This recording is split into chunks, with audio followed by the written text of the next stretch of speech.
दोस्तों, अगर आप और अच्छी नींद चाहते हैं तो हमारी प्यारी सी ऐप नींद को इंस्टॉल करें। इस ऐप पर आपको एक्सक्लूसिव स्लीप स्टोरीज़ मिलेंगी और आप बिना यूट्यूब प्रीमियम के भी इन स्टोरीज़ को बैकग्राउंड में सुन सकेंगे। इंस्टॉल करने के लिए आप हमारी वेबसाइट neend.app पर ज़रूर आइए और अच्छी कहानियाँ, स्लीप म्यूज़िक, कुछ टिप्स सुनने के लिए इस चैनल को सब्सक्राइब कीजिए। अगर आपको पायल यानी मेरे द्वारा कही गई और भी कहानियां सुननी है तो कमेंट करके मुझे जरूर से बताएं। लाइक, शेयर और सब्सक्राइब करके हमें सपोर्ट करें। नमस्ते दोस्तों, मैं हूँ पायल और आज मैं आपको सुनाने जा रही हूँ सहर फातिमा द्वारा लिखी एक सुंदर सी स्लीप स्टोरी। सुबह के 10 बज चुके थे। दमयंती तीसरी बार अपने दोनों बेटों को उठाने के लिए उनके कमरे तक आ चुकी थी। उसने अपने बेटों सागर और साहिल के सिरहाने जाकर कहा, अरे सागर और साहिल, 10 बज चुके हैं, दिन चढ़ाया है, आखिर तुम दोनों कब उठोगे? देखो, तुम्हारे बाबा अकेले ही खेतों पर चले गए हैं, अब तो उठ जाओ। माँ की आवाज सुनकर सागर ने अलसाए हुए अंदाज में पास पड़ा तकिया उठाया और अपना चेहरा धोपते हुए बोला, अरे माँ, सुबह हुई नहीं कि तुम्हारी चिकचिक शुरू हो गई। थोड़ी देर और सोने दो, फिर तो सारा दिन तुम्हारी और बाबा की डांट सुनते ही रहना है। दमयंती ने जब देखा कि सागर तो उठने का नाम ही नहीं ले रहा तो वो अपने छोटे बेटे साहिल को पुकारते हुए बोली, साहिल बेटा, तू ही उठ जा, थोड़ी देर में दोपहर हो जाएगी, खेतों पर बाबा के लिए खाना भी लेकर जाना है। लेकिन साहिल ने भी अपने बड़े भाई के अंदाज में दूसरी तरफ करवट बदली और झुंझलाते हुए बोला, हर वक्त तुम हमारे ही पीछे लगी रहती हो माँ, पहले भैया को उठाओ, तभी मैं उठूंगा।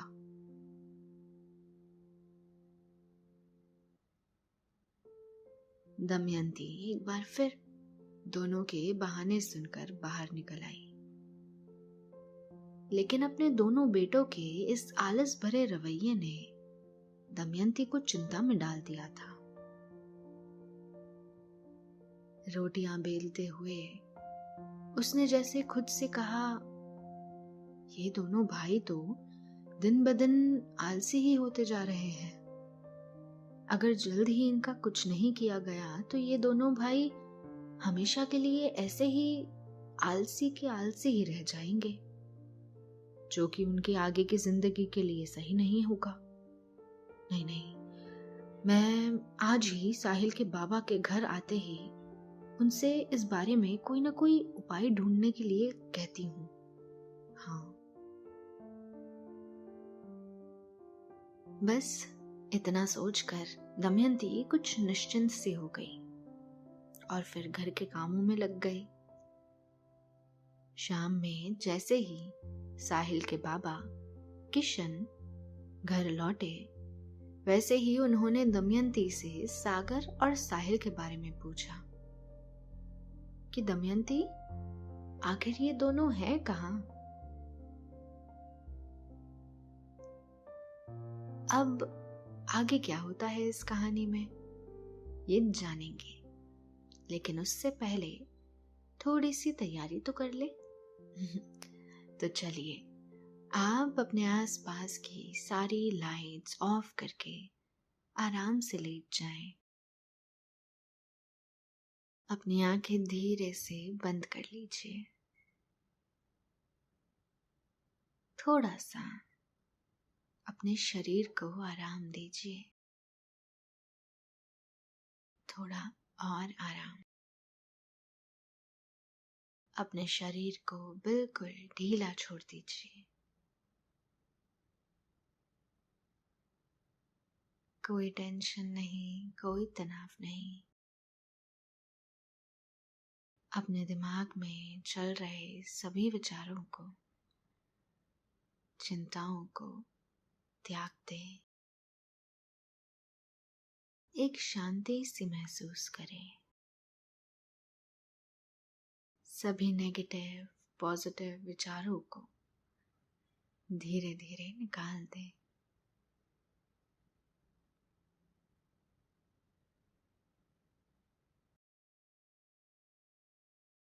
हाथों को सीधा कर लीजिए और अपनी कमर के साइड में रख लीजिए। अब अपनी सांसों पर ध्यान लगाएं। इन्हें धीमे या तेज नहीं करना है, बस ध्यान देना है कि कैसे वो आपके नाक, गले में होते हुए आपके अंदर प्रवेश कर रही है और कैसे वो आपके गले और नाक के माध्यम से वापस निकल रही है। मन शांत, एकदम शांत होता जा रहा है। आप बहुत अच्छा महसूस कर रहे हैं। खुद को काफी हल्का फील कर रहे हैं। सब तरफ शांति ही शांति है, सुकून है, खामोशी है। तो शाम को जब घर आकर दमयंती के पति किशन ने दमयंती से उनके बच्चों के बारे में पूछा, तो दमयंती ने कुछ बुझे हुए से लहजे में कहा, दोनों वहीं चौक पर ही होंगे अपने दोस्तों के साथ। दिन चढ़े तक सोना और फिर उठकर दोस्त यारों के झुंड में बैठे रहना। दोनों भाइयों को अब इसके अलावा और काम ही क्या है। एक ने 10वीं करके छोड़ दी और दूसरे ने 11वीं में दाखिला लेकर। मुझे तो समझ नहीं आता कि आखिर इन दोनों भाइयों को सुधारा कैसे जाए। ये सुनकर किशन भी कुछ चिंतित लहजे में बोला, मैं भी यही सोच रहा था दमयंती।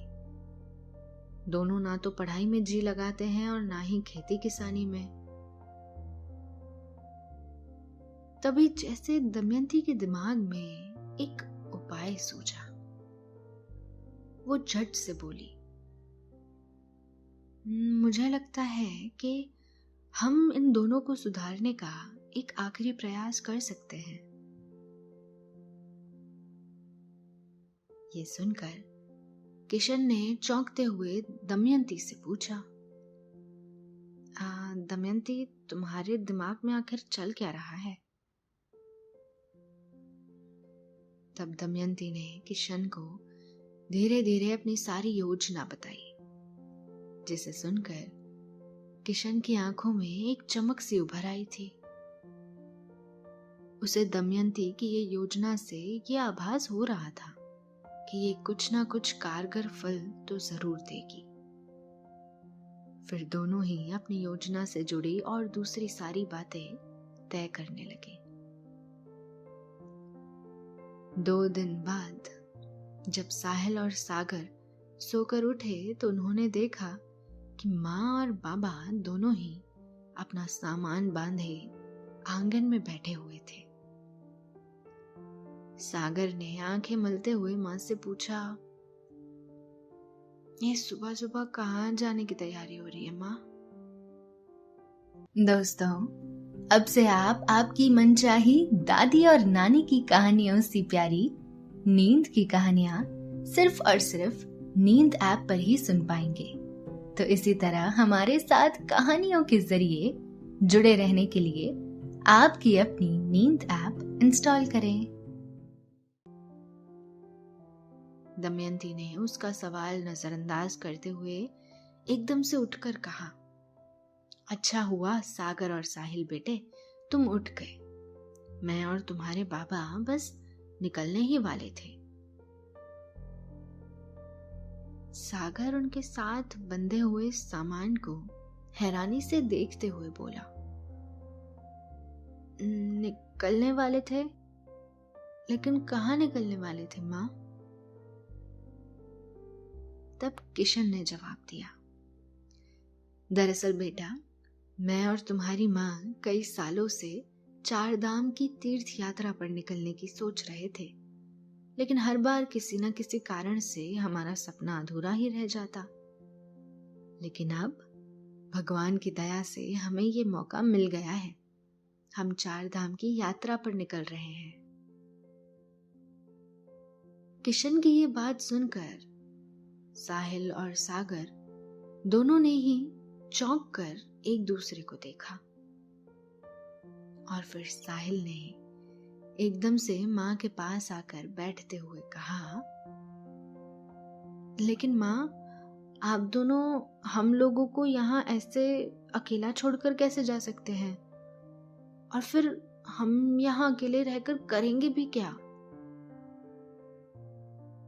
तब किशन ने उन्हें समझाते हुए कहा, कुछ ही महीने की तो बात है बेटा, फिर जल्द ही हम लौट आएंगे।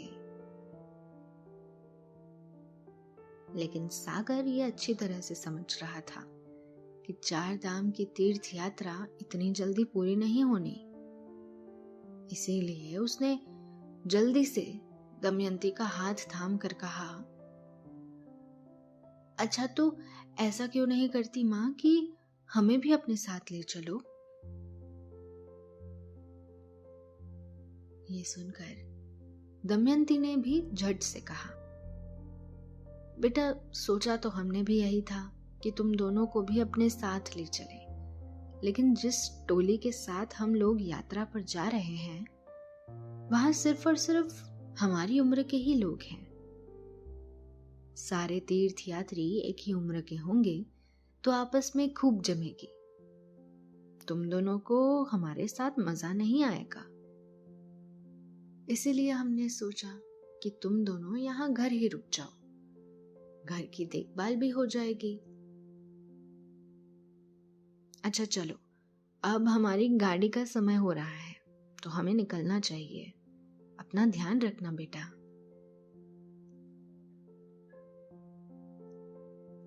इतना कहकर दमयंती ने नीचे रखा हुआ सामान का एक बैग किशन की तरफ बढ़ाया और खुद दूसरा बैग लिए दरवाजे की तरफ बढ़ गई।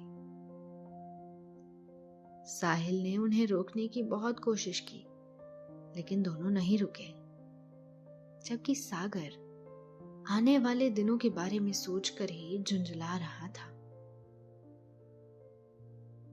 दोनों भाइयों के लाख रोकने के बावजूद भी दमयंती और किशन 4 धाम की तीर्थ यात्रा पर निकल चुके थे।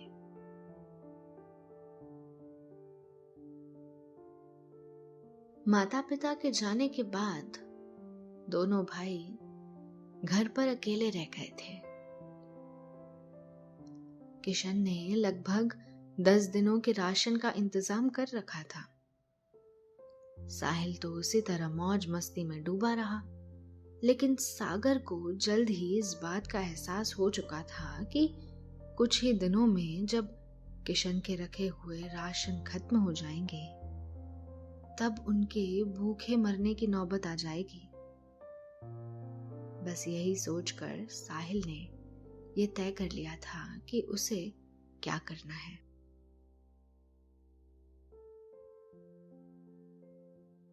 किशन ने जाने से पहले सागर के मास्टर साहब को पूरी बात बता दी थी, जो कि किशन के बहुत अच्छे दोस्त भी थे, और साथ ही ये भी कहा था कि उनके जाने के बाद दोनों भाइयों को आने वाली परिस्थितियों से अवगत कराए और पढ़ाई और काम करने की नसीहत करते रहे। इसीलिए मास्टर जी ने जब आते जाते हुए चौक पर सागर को बुझे हुए अंदाज में बैठे देखा तो उन्होंने एक दिन सागर से कहा, कितनी अच्छी बात है कि भगवान ने तुम्हारे माँ बाप को अपने दर्शन के लिए धाम आने की परिस्थिति बनाई। लेकिन उनके पीछे तुम दोनों भाइयों का ये कर्तव्य बनता है कि तुम दोनों भी सही राह पर लग जाओ। सागर भी पिछले कुछ दिनों से आने वाली परिस्थितियों की गंभीरता को अच्छे से समझ रहा था। उसने कुछ रुआं से होते हुए मास्टर जी से पूछा, लेकिन मास्टर जी, हम दोनों भाई अकेले कर भी क्या सकते हैं? तब मास्टर जी ने कहा, सबसे पहले तो तुम दोनों अपनी पढ़ाई फिर से शुरू करो। ये सुनकर साहिल ने बुझे हुए अंदाज में कहा, पढ़ाई तो हम शुरू कर ले मास्टर साहब, लेकिन घर के खाने खर्चे के लिए हमारे पास कुछ भी मौजूद नहीं है। माँ बाबा भी ऐसे इतने दिनों के लिए हमें अकेला छोड़कर चले गए। उन्हें इतना भी नहीं हुआ कि हमारे लिए कुछ छोड़ कर जाते, जिससे हमें आसानी होती। ये कहते हुए सागर के लहजे में अपने माँ बाबा के लिए शिकायत थी। ये सुनकर मास्टर जी ने उसकी पीठ थपथपाते हुए कहा, अरे जवान लड़के हो और अकेले का पेट है तो इस तरह का क्यों सोचते हो?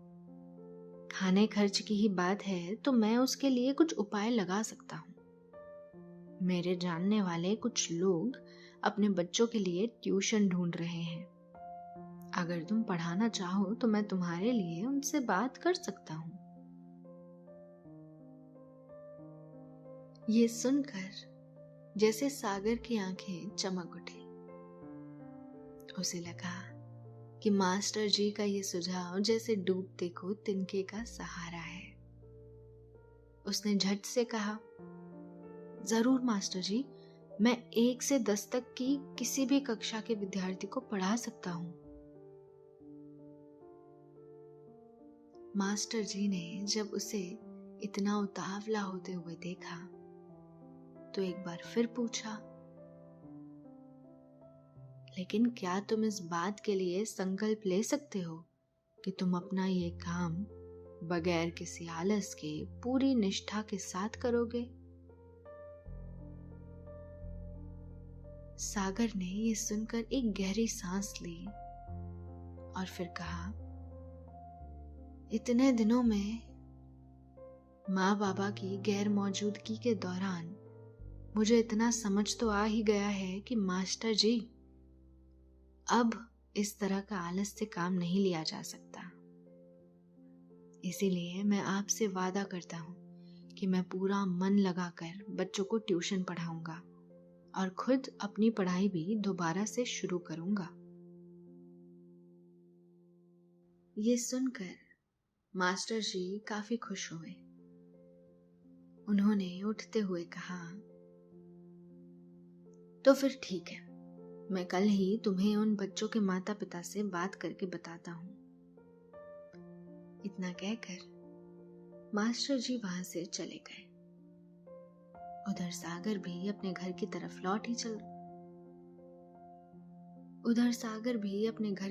लौट चला था। तभी उसकी नजर चौक पर बैठे साहिल पर पड़ी, जो कि अपने दोस्तों के साथ हंसी ठिठोली कर रहा था। सागर उसके पास जाकर बोला, तू अब तक यहाँ बैठा है? चल अभी के अभी मेरे साथ घर चल।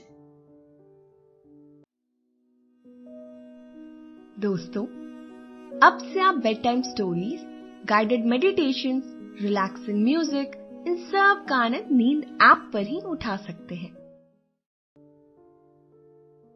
लेकिन साहिल ने घर जाने से साफ इनकार कर दिया और अपने बड़े भाई से कहा, तुम ज्यादा मेरे ऊपर हुक्म चलाने की मत सोचो। हाँ भैया, माँ बाबा नहीं है तो इसका मतलब ये नहीं है कि अब तुम माँ बाबा की तरह मुझे ताने दोगे।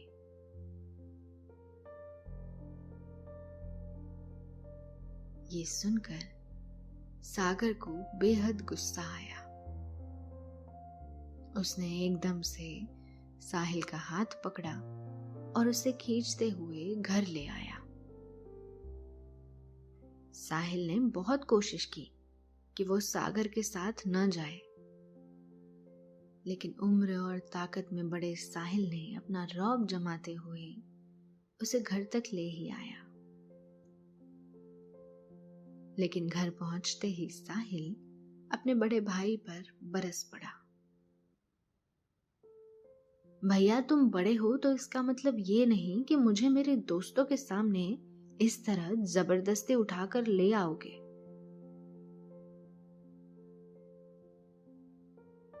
तब सागर ने घर में खाली पड़े अनाज के बर्तन उसके सामने ला पटके और बोला, मुझे कोई शौक नहीं है कि तुझे तेरे आराम में खलल पहुंचाऊं, लेकिन घर पर पड़े अब ये अनाज के खाली बर्तन इस बात की तरफ इशारा कर रहे हैं कि हमें घर के लिए पैसे कमाने पड़ेंगे।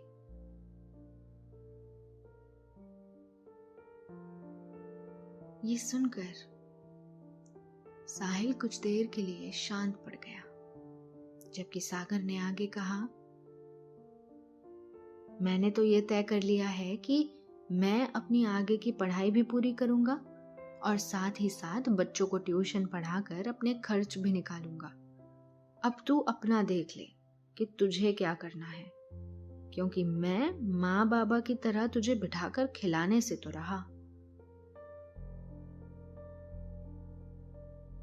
इतना कहकर सागर अपने कमरे में चला गया, जबकि साहिल सागर की बातें सुनकर सोच में पड़ गया था। और यही वजह थी कि अगले दिन सुबह उठकर साहिल सीधा अपने दोस्तों के पास गया। उसे यकीन था कि उसके ये दोस्त इस मुसीबत की घड़ी में उसकी कुछ ना कुछ मदद तो जरूर करेंगे, और वो अपने दोस्तों से पैसे लेकर माँ बाबा के आने तक अपने खर्चे पूरे कर लेगा। लेकिन जब उसने अपने दोस्तों से पैसे देने की बात की तो उसके सारे ही दोस्त कोई ना कोई बहाना बनाकर उसे पैसे देने से इनकार कर गए। और फिर साहिल ने देखा कि धीरे धीरे दिन रात उसके साथ चिपके रहने वाले उसके दोस्त उससे अब मुंह मोड़ चुके थे। साहिल को यह एहसास हो चुका था कि अब उसे अगर भूखे मरने से बचना है तो उसे अपने ही हाथ पैर हिलाने पड़ेंगे। यही सोचकर वो गांव के साहूकार के पास गया और उनसे कुछ काम देने की बात की। गांव के साहूकार उसकी आलसी तबीयत को अच्छी तरह से जानते थे, इसीलिए वो भी लगातार उसको काम देने से इनकार करते रहे। इसी तरह कुछ दिन और बीत गए। अब घर में पड़ा अनाज का एक एक दाना खत्म हो चुका था। उधर सागर ने अपना काम शुरू कर दिया था। साथ ही साथ समय मिलने पर वो खेत के एक हिस्से में रोपाई बुआई का काम भी करता जा रहा था। साहिल के दोस्तों की तरह सागर ने भी उसकी कोई भी मदद करने से साफ इनकार कर दिया था। थक हार कर साहिल ने गांव के एक किराने की दुकान पर सामान ढोने की नौकरी पकड़ ली थी। इसी तरह दुख सुख में सागर और साहिल की जिंदगी कटती जा रही थी। सागर ने फिर भी दूर अंदेशी से काम लिया और काम के साथ साथ अपनी पढ़ाई भी पूरी कर रहा था। लेकिन साहिल की जिंदगी एकदम मजदूरों वाली हो गई थी। एक रात जब देर तक ढलाई का काम करके साहिल घर लौटा तो उसके बदन का एक एक हिस्सा दर्द से तड़प रहा था। लगातार इतनी मेहनत का काम करते हुए और खाने के नाम पर बस रूखा सूखा खाते हुए साहिल अंदर से काफी कमजोर हो चुका था। यही वजह थी कि उसे तेज बुखार ने घेर लिया। सागर जब ट्यूशन पढ़ाकर देर रात लौटा तो कमरे से साहिल की कर्राती हुई आवाज सुनी। उसके दिल में जैसे एकदम से भाई का सोया हुआ दर्द जाग उठा। वो रात भर साहिल को ठंडे पानी की पट्टी और दवाई देते हुए उसके सिरहाने बैठा रहा। अगले दिन सुबह जब साहिल का बुखार कम हुआ तब उसने साहिल को नाश्ता देते हुए समझाते हुए कहा, मुझे लगता है कि तुझे थोड़ा आगे की सोचने की जरूरत है साहिल। तू खुद सोच कि इस तरह सामान ढोते हुए तू कितना कमा पाएगा और कितने दिन जिएगा। हमें ये समझने की जरूरत है कि अगर हमें अपने दम पर जीना है तो हमें सिर्फ ये छोटा मोटा काम करके गुजारा करने के बजाय कुछ बड़ा सोचना चाहिए। जैसे देख, मैं खेत का एक कोना लेकर उस पर काम कर रहा हूं। मुझे लगता है तुझे भी खेतों में अनाज लगाने के बारे में सोचना चाहिए। घर के अनाज रहेंगे तो हमें आटे, चावल, दाल के लिए सोचना नहीं पड़ेगा।